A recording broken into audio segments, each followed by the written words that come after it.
Karena setiap murid aku percaya mereka punya kelebihan dan keahlian masing-masing.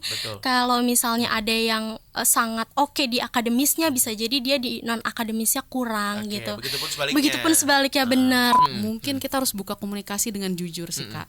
Menyamakan persepsi, menyamakan harapan dan tujuan bahwa kita ini sama-sama memperjuangkan hak anak yang sama loh gitu loh.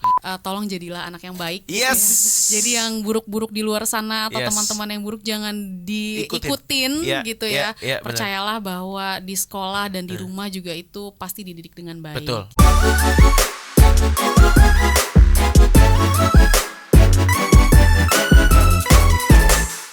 Apa yang membuat Alika mau menjadi guru? Pengen jadi guru?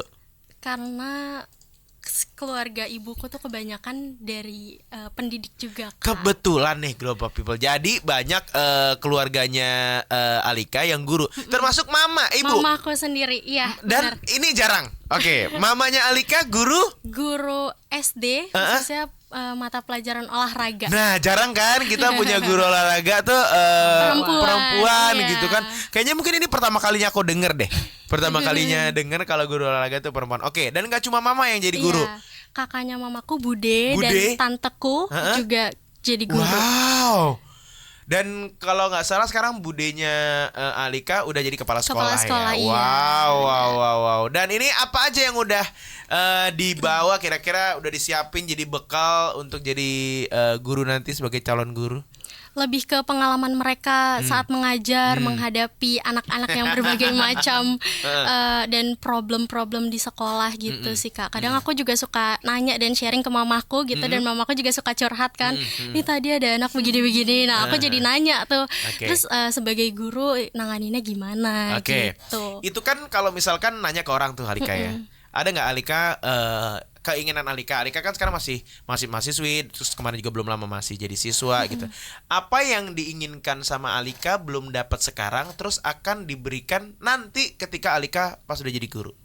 Kalau belum didapatkan enggak juga sih ya Kak, karena aku udah mendapatkan dan ingin juga menyalurkan itu ke calon murid-muridku nanti, yaitu guru yang memahami, kreatif dan melek teknologi. Itu sih Kak.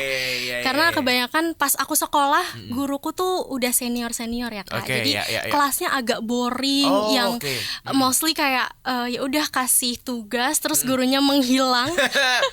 Iya betul. Pasti mungkin kakak juga pernah ngerasain kali ya. Ada satu guru SMP. Nah itu dia. Jadi mungkin aku juga mau guru yang memahami, nggak cuman dia yang minta dipahami terus gitu kan, karena kadang guru selalu benar. Tapi aku nggak mau jadi guru yang seperti itu untuk lebih baik juga lah Kak. Aku nggak menyalahkan guru yang seperti itu karena mungkin mereka juga punya struggle masing-masing. Betul. Namanya manusia, tempat yang salah kan. Guru juga pun pasti ada kesalahan yang dilakukan, apalagi kita siswa-siswi ya kan. Ini kalau soal peran orang tua sering muncul kan ya Kak Sally, antara jarak gitu antara niat guru mendidik dengan cara orang tua. Apalagi sekarang aku tuh suka aduh kok sekarang jadi begitu gitu ya. Nah kalau dari Kak Sally sendiri gitu ngerespon dan segala macam itu gimana caranya supaya hubungannya tetap satu tujuan gitu? Oke, jadi kalau kita lihat dari fenomena sekarang ya Kak, kayak agak miris. Misalkan ada kejadian, katakanlah seorang siswa membuat kesalahan, kemudian ditegur gitu ya dengan cara gurunya, lalu orang tuanya nggak terima sampai melaporkan atau bahkan balik KDRT lagi ya, kekerasan seperti itu ya. Nah itu apa ya yang perlu dibenahi ya gitu ya. Banyak hal sih Kak, itu tadi mungkin kita refleksi juga sebagai guru, mungkin ada cara kita juga gitu kan yang memang harus dibenahi dengan orang tuanya dulu. Mungkin kita harus buka komunikasi dengan jujur sih Kak.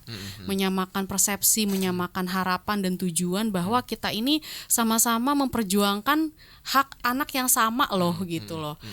Bagaimana kita bisa mendidik dengan baik, ini titipan Tuhan juga loh gitu loh. Jadi harus disamakan dulu persepsi antara orang tua dan gurunya.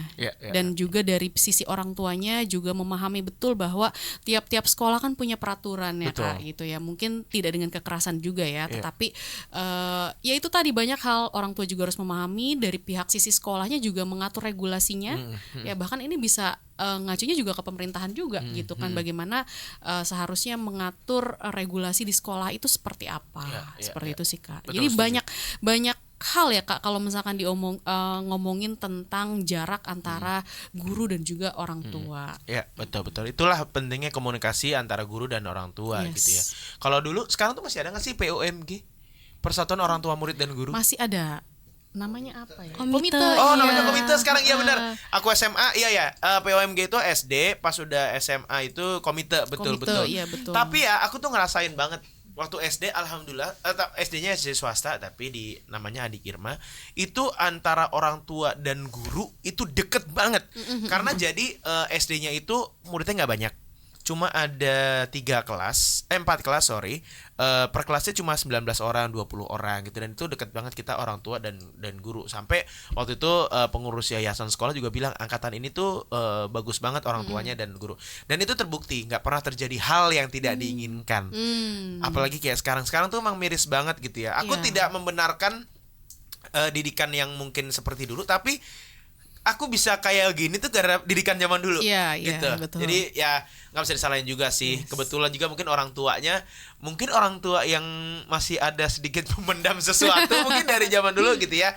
Tapi ya memang agak bisa dibilang agak miris kalau misalkan ada murid yang ngelawan guru itu. Aduh, apalagi orang tuanya ini apa sih? Harusnya tuh ketika siswa-siswi itu ada di sekolah, kita harus percayakan 100% sama guru, dan itu mungkin yang akan aku lakukan juga nanti ke depannya ke anak-anak gitu. Jadi challenge-nya tambah lagi di era sekarang. Betapa pentingnya sih Kak kerjasama antara guru, orang tua dan juga murid itu sendiri gitu ya. Kita juga sebagai anak mungkin teman-teman dari Alika atau Global People gitu kan sekarang lagi ada lagi di di posisi jadi anak sekolahan gitulah. Tolong jadilah anak yang baik gitu ya. Jadi yang buruk-buruk di luar sana atau teman-teman yang buruk jangan diikutin gitu ya. Percayalah bahwa di sekolah dan di rumah juga itu pasti dididik dengan baik.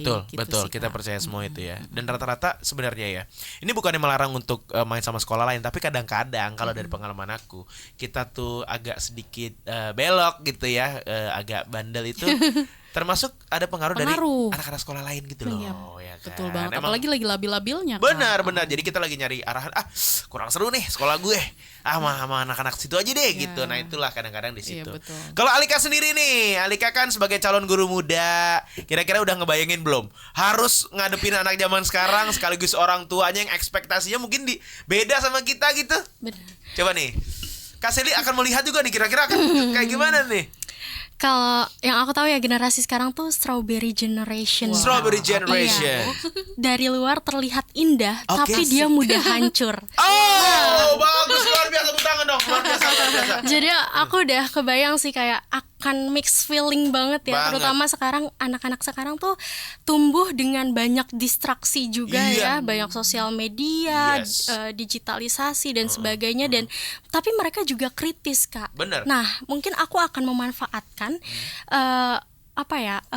kayak sisi positifnya lah dari generasi sekarang yang mereka bisa menerima informasi dengan cepat gitu. Tapi di sisi lain juga aku akan membimbing supaya mereka nggak salah jalan nih. Dan negatif-negatifnya mungkin bisa diminimalisir gitu. Dan untuk hubungan ke orang tua juga aku lebih ke belajar dari pengalamanku juga saat sekolah. Aku mungkin nggak akan insya Allah ya bisa nggak bisa ngejudge, nggak dengan mudah ngejudge anak murid gitu. Karena setiap murid aku percaya mereka punya kelebihan dan keahlian masing-masing. Kalau misalnya ada yang sangat oke di akademisnya, bisa jadi dia di non akademisnya kurang gitu. Begitupun sebaliknya benar. Nah dari situ aku mungkin nggak akan terlalu memaksakan untuk semuanya harus bagus, harus balance, harus sempurna. Jadi lebih mengerti aja gitu kalau setiap orang akan ada kelebihannya masing-masing dan potensi itu yang harus kita gali.